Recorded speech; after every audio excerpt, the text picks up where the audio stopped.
does work. It's Yeah. yeah, it's a Yeah, solid the thing. book, it relies have not have like you're taking Egyptian astrology, which contrasts with Greco-Babylonian traditions.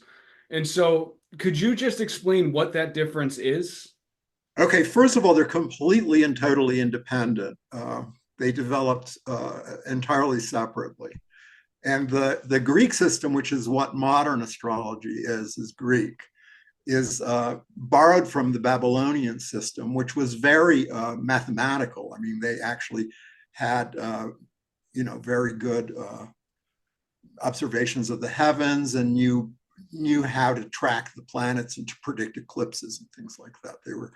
They were very mathematically adept. Now the Greeks picked up on that and took it sort of in a similar way, although they didn't really see the planets as gods, which the Babylonians did see the planets as gods.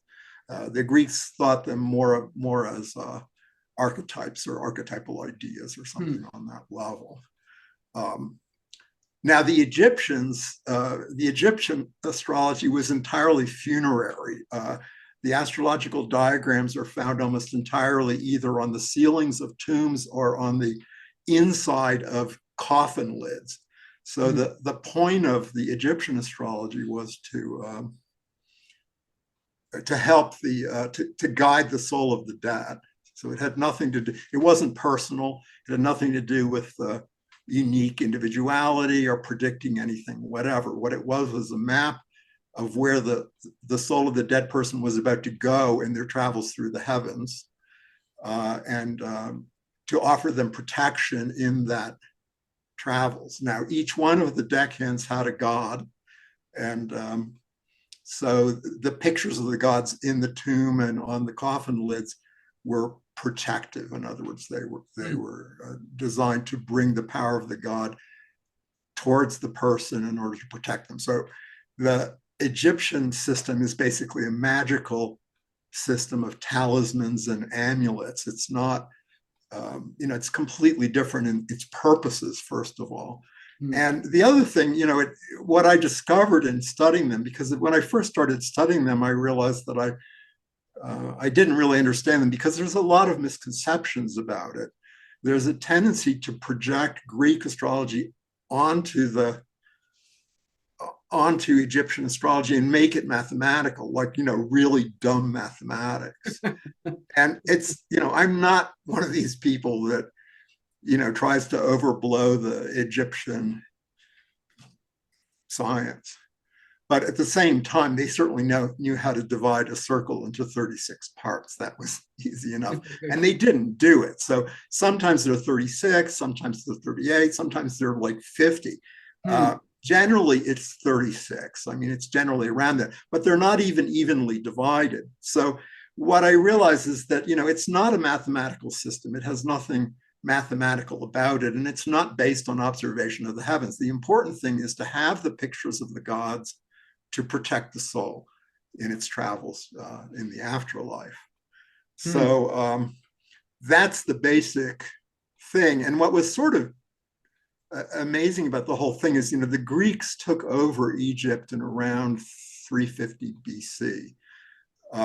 And they had a lot of respect for Egypt, and they were very interested in their religion, which they thought was the basis of their own religion. And so the gods started merging. But what was interesting is, even though there was now Greek astrology in Alexandria, which was the capital of it's up near the Mediterranean, that even though there was this Greek astrology that was mathematical and that predicted things and that was astronomically sophisticated, the systems did not really connect with each other. And you can find the Egyptian funerary astrology into 200 AD. It goes on and on.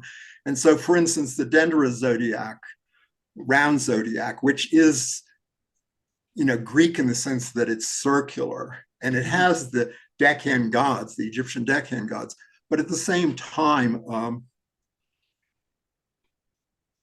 first of all, the Egyptian Decan gods are not divided evenly at all. They're kind of all over the place. And they put in the Greek zodiac. You can see the 12 signs of the Greek zodiac, but that's it.